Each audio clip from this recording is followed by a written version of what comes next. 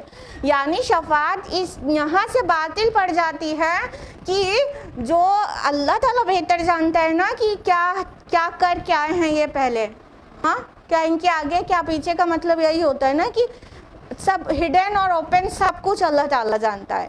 ہاں, اور اللہ تعالیٰ کے آگے کوئی سفارش کرتے ہوئے یہ کہہ سکتا ہے کیا کہ اللہ پاک میں اس کو بہت اچھی طرح جانتا ہوں, یہ بہت اچھا انسان ہے, وہ اس سچویشن میں جو ایسا ہو گیا تھا نا وہ آپ نہیں جانتے ہیں, وہ اس حالات میں تھا, معاذ اللہ ثم معاذ اللہ. جیسے سفارشی جب کوئی جاتا ہے کسی حاکم کے پاس نا, تو ہو جاتی ہے کچھ کمیاں, یا کوئی باس ہے وہ کسی امپلائی سے ناراض ہو گیا اور اس کو ڈسمس کر دیا, ٹھیک ہے, کوئی غلطی پر, تو کوئی سفارش کرنے پہنچا تو وہ حاکم سے یا باس سے وہ جا کے کہے گا نہیں یہ پرسن بہت اچھا ہے, آپ مینٹین کریے, میں اسے بہت اچھی طرح جانتا ہوں, یہ بہت اچھا ہے. وہ جو آفس میں ایک غلطی ہو گئی نا وہ آپ نہیں جانتے, اس کا ریزن وہ تھا. تو یہی بول سکتے ہیں نا دنیا میں انسان ایک دوسرے کے لیے, آپ نہیں جانتے وہ کچھ سچویشن میں اس سے ہو گیا تھا. یہی بات تو کوئی اللہ سے نہیں بول سکتا نا. اللہ پاک یہ بہت اچھا ہے میرا مرید, یہ بہت نیک پائس ہے, آپ نہیں جانتے ہیں, یہ بہت ہے, میں اس کو جانتا ہوں, معاذ اللہ ثم معاذ اللہ ثم معاذ اللہ. تو اللہ تعالیٰ نے وجہ بیان کر دی کہ کیوں شفاعت باطل ہے, کہ کوئی کو بھی حق مل جائے, کسی کے لیے بھی مل جائے. کیونکہ جو شفاعت کرنے والا ہوگا وہ اول آخر تو نہیں جان رہا ہوگا نا اس کا, جس کے لیے شفاعت کر رہا ہے. اسی لیے سامنے اور پیچھے, آگے اور پیچھے کا, یعنی ریویلڈ اور ہڈن کا جاننے والا صرف اللہ ہے, تو اس لیے وہ اجازت دے گا کس کے لیے کرنی ہے. اب کوئی مسئلہ نہیں رہے گا. اللہ تو جانتا ہی ہے, اللہ کے سامنے کسی کو یہ تو کہنا نہیں پڑے گا آپ نہیں جانتے, تو اللہ جانتا ہی ہے کہ ہاں اس کا باقی سب کلیئر ہے, تھوڑا سا ہے مسئلہ, تو اللہ تو جانتا ہی ہے, تو اجازت دے دے گا کہ ٹھیک ہے اس کے متعلق جو کہو, جو کہنا چاہتے ہو. اب یہ شفاعت کا حق کسی کو دینا کرنے کا, یہ بہت بڑا اعزاز ہے, یہ بہت بڑا مطلب اللہ تعالیٰ کی بلیسنگ ہے کہ نبی صلی اللہ علیہ وسلم کو شفاعت کا موقع ملے گا, تو یہ کتنی بڑی بلیسنگ ہے. یعنی اللہ تو جانتا ہی ہے نا سر جس کے لیے شفاعت کی جائے, اللہ تو جانتا ہی نا اس کا اگلا پچھلا, لیکن اللہ اپنے خاص بندوں کو موقع دے رہا ہے کہ وہ اپنی ول بھی کچھ بیان کرنا چاہتے ہیں تو کریں, اور اللہ تعالیٰ اسے کنسیڈر کر لے. اور اللہ تعالیٰ اسے مان لے اور ان کی عزت بڑھا دے، جس نے شفاعت کی ہے، جس نے ریکویسٹ کی ہے، اس کی عزت کو ایلیویٹ کر دے. تو یہ ان کے مطلب ریسپیکٹ کا ایلیویشن ہے. اور انسان سمجھتا ہے کہ کوئی بھی کر لے گا اور کسی کے لیے بھی کر لے گا. کسی کے لیے کرنے کا تو یہاں پہ سے ختم ہی ہو گیا کہ اللہ تعالیٰ تو اتنا جانتا ہے کہ no one can encompass anything of his knowledge. کوئی بھی اللہ تعالیٰ کے علم کا احاطہ نہیں کر سکتا، انسرکل انکمپاس نہیں کر سکتا. یعنی اللہ تعالیٰ تو سب کچھ جانتا ہے، تو کون سمجھ سکتا ہے کہ اللہ کیا کچھ جانتا ہے. ہم لوگ تو بس اسی کلمے کے زیر سایہ پناہ لے سکتے ہیں، وَهُوَ عَلَىٰ كُلِّ شَيْءٍ عَلِيمٌ. بس اس سے زیادہ ہم سمجھ ہی نہیں کر سکتے کہ کتنا جانتا ہے. ہاں، کسی سائنٹسٹ کے بارے میں اندازہ لگا سکتے ہیں کہ ہاں وہ مائکرو بایولوجی کا سائنٹسٹ ہے، تو مائکرو بایولوجی میں بہت کچھ جانتا ہے. کسی لیول پہ ہم پتہ لگا سکتے ہیں، لیکن جو سب کچھ جانتا ہے اس کی کوئی لمٹ ہی نہیں ہے. تو ہمارے 100-150 گرام کے برین میں یہ بات آ پائے گی کہ کتنا جانتا ہے اللہ تعالیٰ. ہاں، تو اللہ تعالیٰ نے قرآن میں بار بار کہہ دیا کہ وَلَا يُحِيطُونَ بِهِ عِلْمًا، اس کے علم کا کوئی احاطہ نہیں کر سکتا، کوئی انسرکل انکمپاس نہیں کر سکتا. اس کا علم جتنا ہے کوئی بھی نہیں سمجھ سکتا کتنا وہ جانتا ہے. تو اللہ تعالیٰ شفاعت کا موقع دیں گے، لیکن کس کو دیں گے وہ بھی اللہ کی چوائس ہوگی، کس کے لیے دیں گے وہ بھی اللہ کی چوائس ہوگی. اور باطل جو فنڈا ہے شفاعت کا، اس کی تردید ہونی چاہیے، بہت حسن کے ساتھ سمجھایا جانا چاہیے اور قرآن پکڑا دینا چاہیے ایسے لوگوں کو تاکہ وہ بچ جائیں. اور بہت دعائے خیر بھی کرنا چاہیے، کیونکہ جو لوگ ایسا سوچتے چلے جاتے ہیں اور پھر غلط روش پہ رہتے ہیں اور سوچتے ہیں کہ بخش تو دیے جائیں گے کیونکہ میں تو ان سے مرید ہوں، تو اتنی رحم آتا ہے نا ان کے اوپر، ترس آتا ہے، سوچتے کیسے سمجھائیں، یہ تو بات سمجھ ہی نہیں رہے. تو بہت دعا کریں، قرآن پکڑا دیں، قرآن کے قریب لانے کی کوشش کریں. انشاءاللہ قرآن سکھا دے گا. اگر وہ تعصب کے بغیر پڑھیں گے تو انشاءاللہ قرآن سکھا دے گا کہ کرنا کیا ہے اور تم کیا کر رہے ہو، سمجھنا کیسے تھا اور تم کیا سمجھ رہے ہو. آیت نمبر 111 وَعَنَتِ الْوُجُوهُ لِلْحَيِّ الْقَيُّومِ، اور سب چہرے جھکے ہوئے ہوں گے اس ہستی کے حضور جو حی القیوم ہے. وَقَدْ خَابَ مَنْ حَمَلَ ظُلْمًا، اور یقیناً خائب و خاسر ہوا وہ جس نے ظلم کا بوجھ اٹھایا. اب آخرت کی منظر کشی تو ہے ہی، ڈے آف ججمنٹ. اللہ تعالیٰ فرما رہے ہیں کہ سب چہرے اس کے آگے جھک گئے ہوں گے. یعنی اگر اس کو رف لینگویج میں بولا جائے تو یہ کہنا ہوگا کہ جتنی لمبی اونچی گردنوں والے تھے سب کی گردنیں اس دن جھک گئی ہوں گی. یعنی بہت لوگ کتنا اکڑ کے چلتے اور بولتے ہیں نا، سارا دولت کا نشہ اور نام اور شہرت کا نشہ صرف ان کی گردنی سے سمجھ میں آ جاتا ہے. ہاں، تو مطلب یہ جتنے نشے والے تھے جن کی گردن ایٹھی رہتی تھی ہمیشہ اور اکڑ کے چلتے، اکڑ کے بولتے تھے، ان کے چہرے کا ایکسپریشن بھی جو ہے متکبرانہ ہوتا تھا، وہ سب نکل جائے گا اور سب جھک جائیں گے اس دن. اور کس کے سامنے کہا گیا؟ للحی القیوم. یہاں پہ اللہ تعالیٰ کے دو ایسے اسماء آئے ہیں جس کے متعلق امید کی جاتی ہے، اندازہ لگایا جاتا ہے کہ یہ اسم العظم ہے اللہ تعالیٰ کا. جس کے متعلق حدیث میں آتا ہے کہ اسم العظم کے حوالے سے جو دعا مانگو گے تو قبول ہوگی.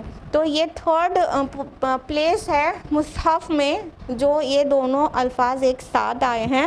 جیسے کہ آپ سبھی کو معلوم ہی ہے کہ سورہ بقرہ کی آیت نمبر 255 یعنی آیت الکرسی میں بھی الحی القیوم آیا ہے, اور سورہ آل عمران کی آیت نمبر 2 میں الحی القیوم آیا ہے, اور یہ تیسری جگہ ہے جہاں پر یہ دونوں ایک ساتھ آئے ہیں. تو یہ مطلب اس سے اندازہ لگایا جاتا ہے کہ یہ اللہ کا اسم اعظم ہے. اور اگر یہ بات اندازہ یہ صحیح ہے تو جب آپ اپنی دعائیں کریں تو اللہ تعالیٰ کے اس نام اس صفت کے حوالے سے کریں. اب دیکھیں یہاں پر جو الحی القیوم لفظ آیا ہے تو اس کا کیا میننگ جانتے ہیں آپ لوگ بتائیے؟ الحی مینس زندہ, بس اس سے زیادہ اردو میں ورڈ نہیں ملے گا. القیوم مینس ٹھیک ہے ہمیشہ قائم رہنے والا, یہ آپ لوگ بتا رہے ہیں ٹھیک ہے. اصل میں عربی کے الفاظ کے دوسرے ٹرانسلیشن میں جانے کے بعد وہ دوسری لینگویج میں اتنی ریسٹرکشن ہوتی ہے کہ وہ پورا مفہوم شامل نہیں ہو پاتا ہے. تو الحی کا مطلب یہ نہیں ہوگا کہ صرف زندہ, الحی کا مطلب ہوگا جو اپنی ذات سے زندہ ہے, جو ہمیشہ سے زندہ ہے, جو ہمیشہ زندہ رہے گا, جس کی زندگی کسی کی عطائی نہیں ہے, ذاتی ہے اور وہ اینڈلیس ہے. یہ اتنے سارے مفاہیم اس میں شامل کریں گے تب ورڈ الحی کا مفہوم کسی قدر پورا ہو سکے گا, ورنہ عربی زبان کے جو الفاظ ہیں وہ اپنے آپ میں اتنے جامع ہوتے ہیں کہ وہ سارے مفہوم اس کے اندر سمو جاتے ہیں ایک لفظ میں. القیوم ہمیشہ قائم رہنے والا, یہ حق ادا نہیں ہوگا اس طرح کے ٹرانسلیشن سے, لیکن ٹرانسلیشن کرنے والے بھی مجبور ہیں. ایک ورڈ کا کیا 10 لائن کا ٹرانسلیشن دیں گے تو قرآن کا باقی کیسے ہوگا نا. تو القیوم کا مطلب ہوگا کہ قائم رہنے والا. کیا قائم رہنا؟ جو ہمیشہ سے قائم ہے, ہمیشہ قائم رہے گا. اس کا قائم رہنا کسی کے قائم کرنے سے نہیں ہے, اس کا قائم رہنا ذاتی ہے, قدیم ہے, ٹھیک ہے. تو یہ ساری چیزیں شامل کریں گے تب القیوم کا مفہوم ادا ہوگا. تو اللہ تعالیٰ کے علم اور اس کی قدرت کا بیان قرآن مجید میں بہت جگہ پر ہے, اور اس کے زندہ اور قائم رہنے کا بیان بھی ہے, کیونکہ یہ جو اللہ تعالیٰ کی صفت ہے یہ دوسرے مذاہب کے خداؤں کی صفات سے اللہ تعالیٰ کو الگ کرتی ہے, خاص بناتی ہے.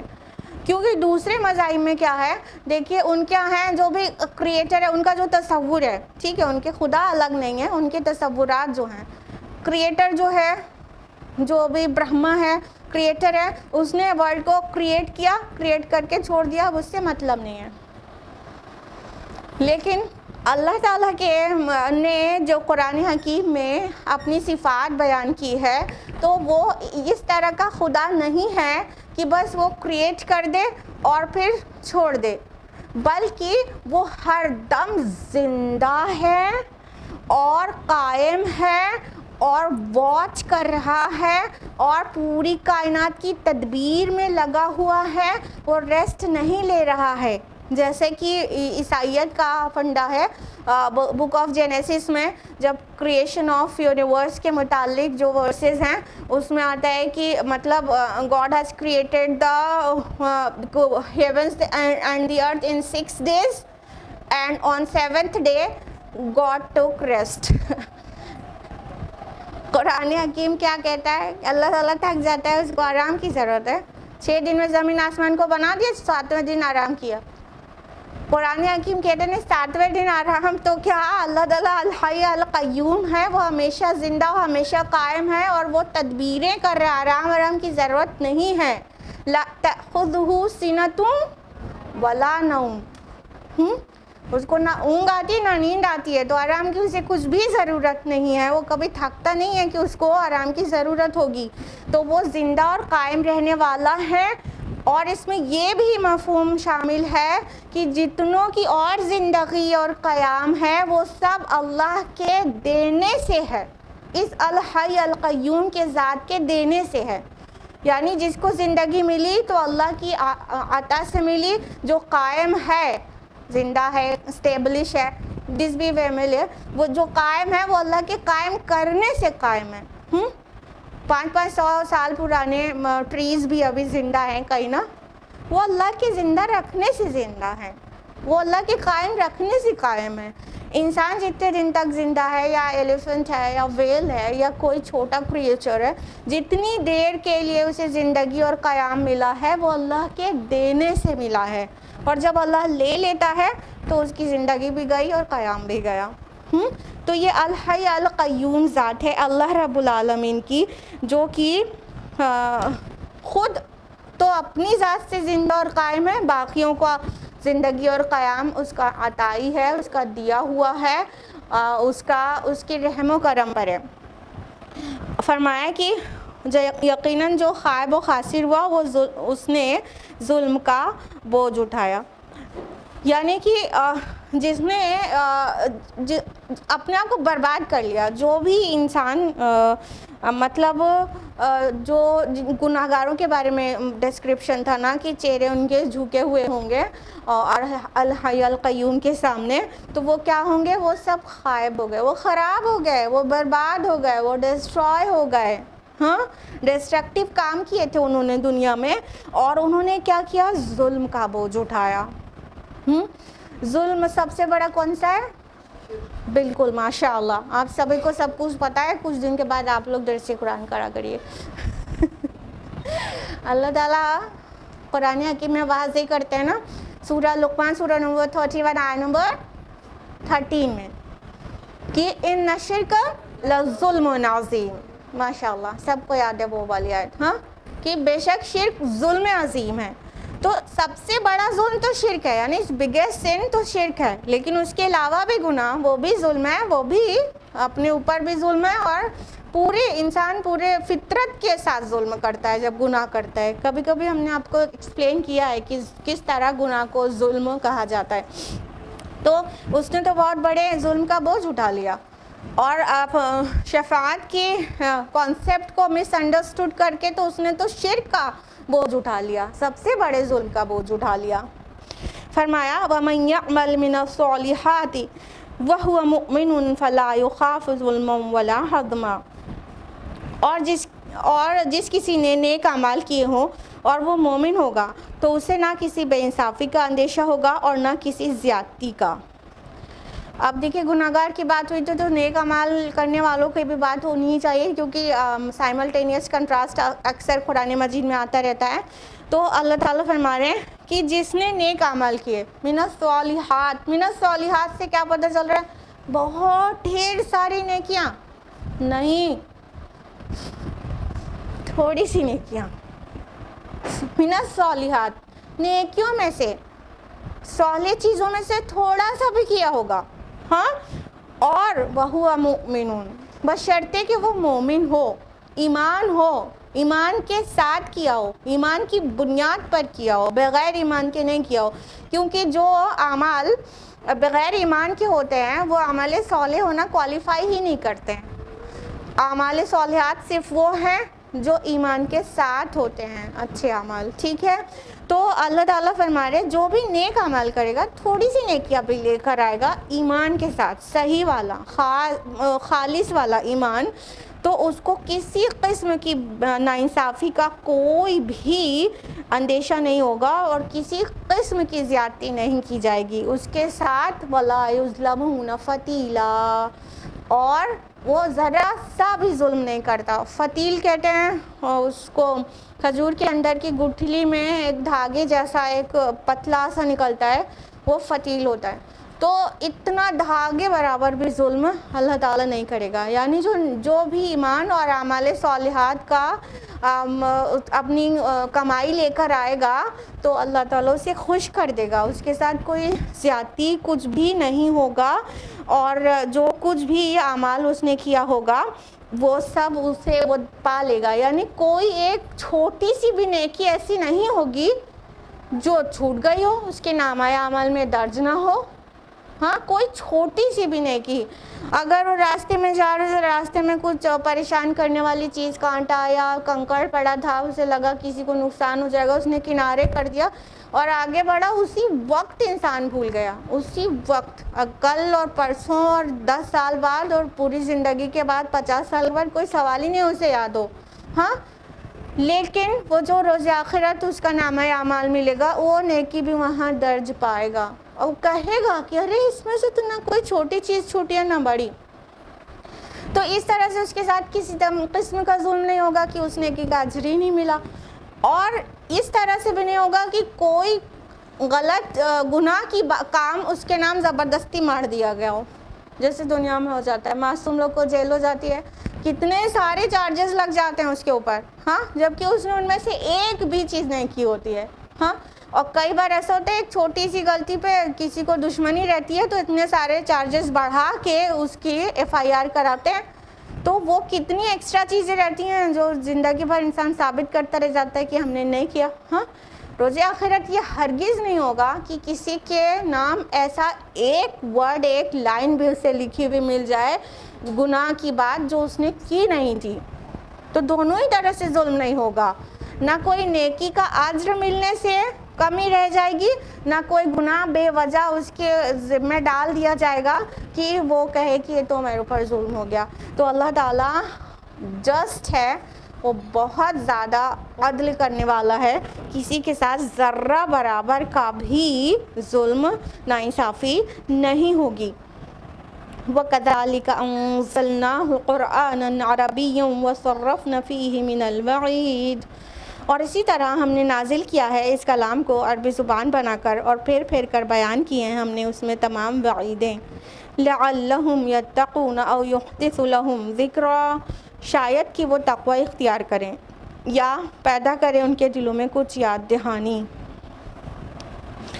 اب اللہ سبحانہ تعالیٰ فرما رہے ہیں کہ اسی طرح ہم نے اس کتاب کو, اس قرآن کو عربی زبان والا بنا کر آپ کو دیا ہے, اور اس میں پھر پھر کر ریپیٹڈلی مثالیں اور وعیدیں ساری چیز بیان کر دی ہیں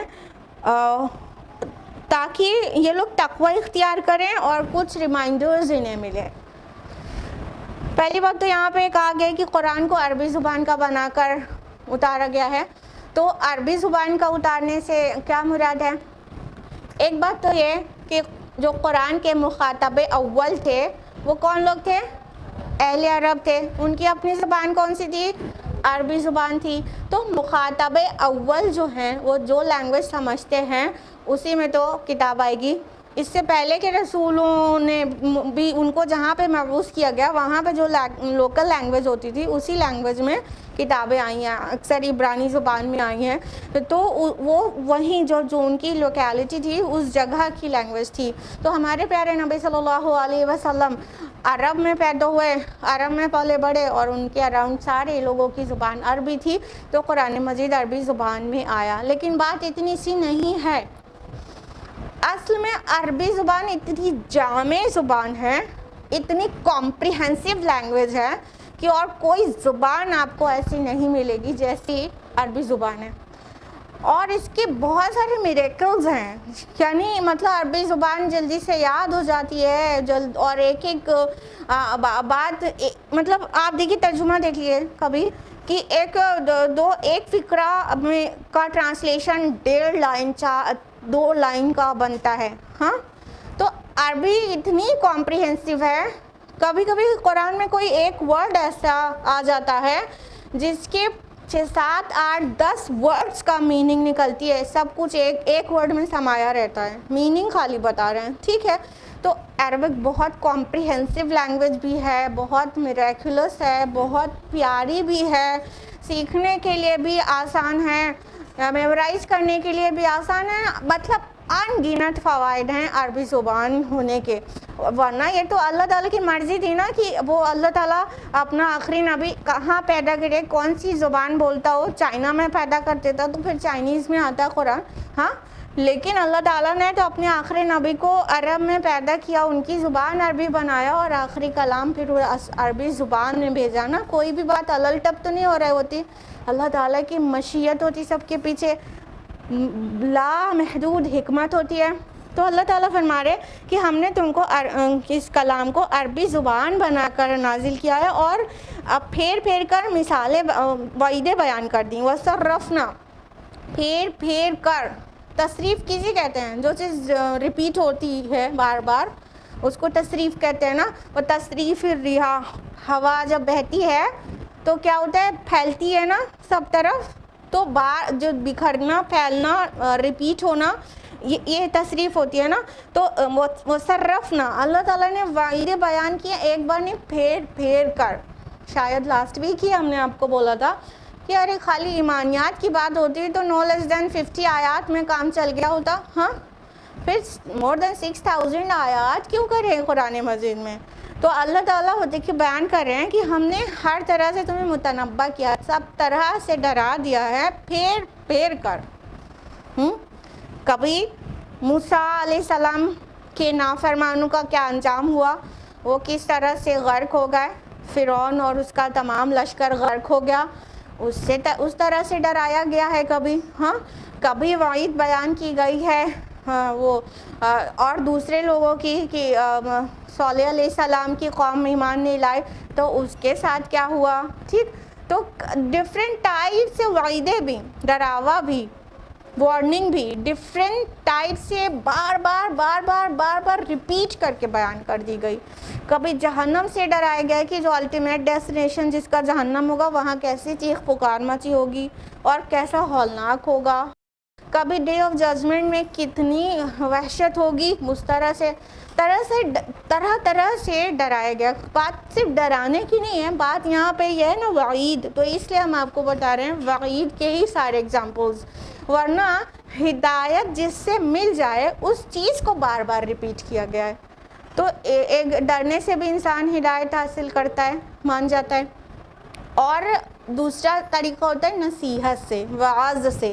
دونوں چیز یہاں پہ جمع ہو گئی ہے. لعلہم یتقون اور یحدث لہم ذکرا، شاید کہ وہ تقوی اختیار کریں، بچ جائیں، اور شاید کہ ان کو ریمائنڈر ملے. یعنی نصیحت آپ انہیں پہنچائیں اور بہت پیار سے، بہت اچھے انداز میں انہیں بلائیں، تو ہو سکتا ہے نصیحت سے وہ مطلب ہدایت اخذ کر لیں. ٹھیک ہے، تو یہ دونوں ہی طریقہ ہو سکتا ہے، یا تو پیار سے نصیحت کر کے، یا تو کبھی ڈرا کے اور وارننگ دے کے.